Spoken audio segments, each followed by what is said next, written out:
sederhana saja, pembaharuan dan pemberdayaan.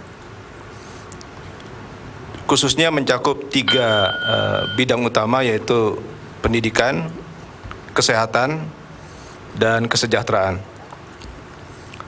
Pendidikan, seringkali pemerintah sibuk, asik dengan konsep-konsep sendiri, tanpa melihat kebutuhan yang ada di lapangan atau di pasar. Menurut hemat kami, sekolah-sekolah kejuruan justru harus diperbanyak, karena itu yang dapat lebih cepat orang mendapatkan pekerjaan. Sehingga dia terus menunggu sekian tahun untuk menjadi profesor, karena tidak semua kita akan menjadi profesor. Kemudian untuk kesehatan, kita melihat sekarang konsepsinya adalah menyiapkan ambulans di dasar jurang, yaitu mendirikan rumah sakit, tapi bukan mencegah orang supaya jangan sakit. Nah, konsepsi kami adalah bagaimana mencegah orang supaya jangan sakit, bagaimana kita mengatur makanan mereka, cara hidup mereka. Baik. Sehingga semua biaya tidak dialokasikan hanya untuk mencegah. Baik, baik. Waktunya habis, Pak. 1 menit sudah berlalu. Saya berikan kesempatan kepada Bung Yudi Latif. Ya, karena tadi sudah banyak kita bicara pendidikan, mari kita masuk ke kesehatan. Tadi Bapak mengatakan caranya bukan mengobati, tapi mencegah. Coba saya ingin tahu bagaimana politik pergizian nasional supaya benar-benar warga masyarakat bisa kedap terhadap penyakit itu. Politik gizi nasional, seperti apa yang akan ditempuh Saya baru mendengar dalam kebijakan? Iya, sebagai contoh Pak, sebagai contoh, petani kita di Sumatera Utara paling banyak mengekspor produknya ke Singapura beberapa tahun yang lalu. Tapi keadaan berubah, namun petani tidak berubah. Dia tetap menggunakan pupuk kimia, tidak menggunakan pupuk alami. Padahal pasar sudah meminta, Singapura sudah meminta disediakan bahan-bahan produk yang alami. Tapi tidak ada perubahan. Akhirnya Singapura mengimpor bahan makanan dari Jawa Barat yang memang sudah mentransformasi dirinya menjadi petani-petani dengan bahan-bahan yang alami. Apa itu implikasinya dengan soal kesehatan masyarakat?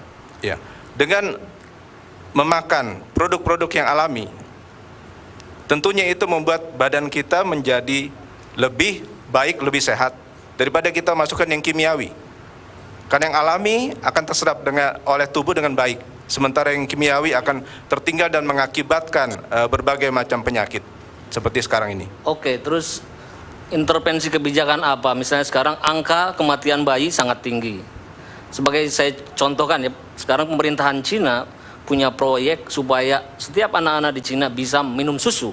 Dan untuk itu dia investasi di bidang peternakan. Nah, yang terpikir oleh Anda untuk persoalan gizi dan kesehatan, mengurangi malnutrition ini seperti apa dalam kebijakan nasional, perundang-undangan kita? Iya, kembali lagi seperti saya katakan tadi Pak, konsepnya harus dirubah. Jangan menyediakan rumah sakit di dasar jurang. Tapi marilah kita memberikan penyuluhan, memberikan biaya yang besar untuk memberikan penyuluhan dan juga mengalokasikan dana supaya petani-petani kita membuat produk-produk yang unggul. Sehingga tidak hanya diserap oleh pasar dalam negeri, tapi juga memang luar negeri sudah menginginkan hal tersebut.